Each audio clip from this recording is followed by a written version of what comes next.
নফস ক্লান্ত, অন্তর ভারাক্রান্ত আর হৃদয় ভেঙে চূর্ণ বিচূর্ণ, তখন খোলে এক মহিমান্বিত দরজা, সালাতুল হাজাত। এটা কোনো সাধারণ সালাত নয়, এটি উর্জুই দিলের আকুতি, এটি বেদনাহত আত্মার আর্তনাদ, এটি বান্দার অসহায়ত্বের চূড়ান্ত স্বীকারোক্তি রব্বুল আলামিনের দরবারে। আল্লাহ তাআলা ঘোষণা করেছেন, তোমরা আমাকে আহ্বান করো, আমি তোমাদের আহ্বানে সাড়া দেব।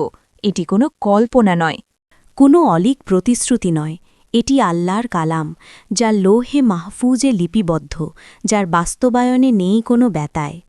হে মোস্তাদাফ বান্দা, তোমার দুঃখ যদি পর্বত সমান, তোমার বেদনা যদি সাগরের অতল গহ্বরে নিমজ্জিত হয়, তবুও নিরাশ হইও না, কারণ তুমি যেই দরবারে দাঁড়াতে যাচ্ছ তিনি আল কাদির, আল মুজিব, আল ওয়াহাব।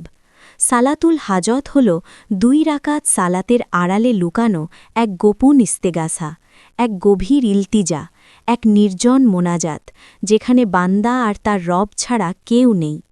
যখন তুমি তাকবীর বলে দাঁড়াও তখন দুনিয়া পেছনে পড়ে যায়। যখন তুমি সিজদায় লুটিয়ে পড়ো তখন আরশের নৈকট্য লাভ করো।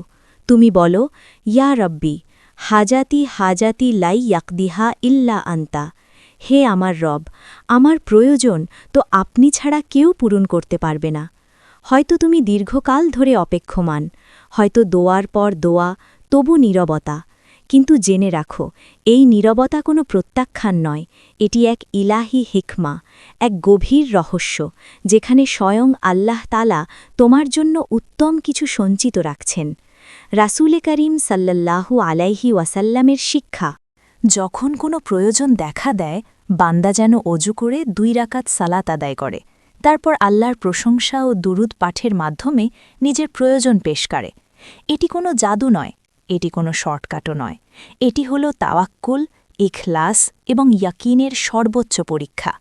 হে বান্দা, আজ তুমি সিদ্ধান্ত নাও, তুমি কি মানুষের দরজায় কড়া নাড়বে নাকি রবের দরজায় সেজদা বনত হবে, যার এক গুণ বলাতেই অস্তিত্বে আসে সমগ্র কায়নাত।